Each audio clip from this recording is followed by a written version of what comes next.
यंदाच्या अर्थसंकल्पासाठी अजित पवारांनी पूर्ण तयारी केली होती. सुनेत्र पवार, मुख्यमंत्री फडणवीसांसह एकनाथ शिंदेंकडून अजितदादांच्या आठवणींना उजाळा, तर अपघाताची सीबीआय चौकशी करणार, मुख्यमंत्र्यांची माहिती.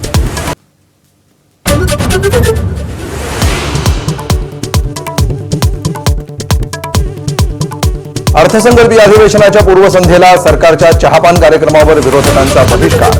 दोन्ही सभागृहात पहिल्यांदा विरोधी पक्षनेत्याविना अधिवेशन.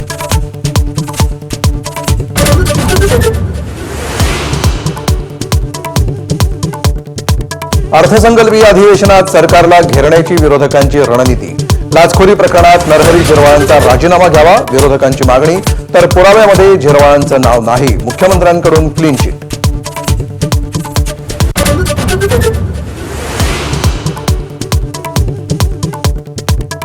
लाडकी बहीण मुंबईतील विकास कामांवरून विरोधकांनी केलेल्या टीकेला महायुतीचं प्रत्युत्तर, तर विरोधी पक्षनेता हा विषय सभापती आणि विधानसभा अध्यक्षांचा, सरकारकडून स्पष्ट.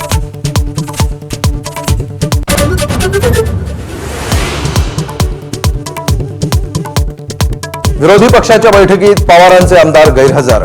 विसंवाद झाला पण राष्ट्रवादी मविया सोबतच. भास्कर जाधवांकडून सारवासारव, तर विरोधकांच्या पत्रकार परिषदेवर मित्रपक्षांचाच बहिष्कार, शिंदेंचा टोला.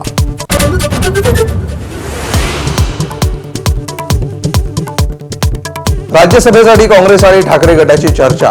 शरद पवारांच्या राष्ट्रवादीला बाजूला ठेवून ठाकरेंची काँग्रेस हायकमांडशी चर्चा, तर राज्यसभेची जागा काँग्रेसला द्या, हर्षवर्धन सपकाळांची मागणी.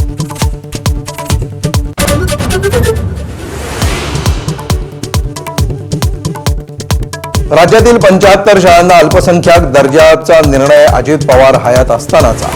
तांत्रिक बिघाडामुळे पोर्टलवर निर्णय अपलोड झाला नसल्याचं अल्पसंख्याक विभागाचं मुख्य सचिवांकडे स्पष्टीकरण.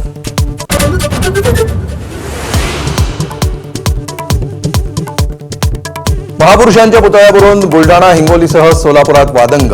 सोलापुराच्या मोहोळमध्ये विनापरवानगी छत्रपती संभाजी महाराजांचा पुतळा उभारण्यानं वाद, तर हिंगोलीत शिवस्मारक प्रकरणी गुन्हे मागे घेण्याची मागणी.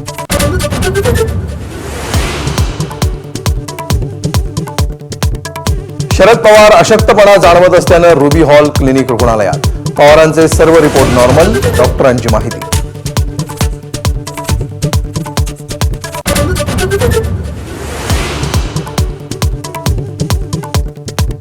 दिल्लीतील काँग्रेसच्या शर्टलेस आंदोलनावरून पंतप्रधान मोदींचे आसूड.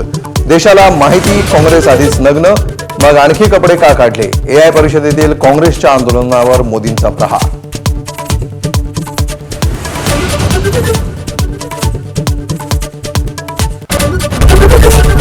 एबीपी माझा, उघडा डोळे बघा नीट.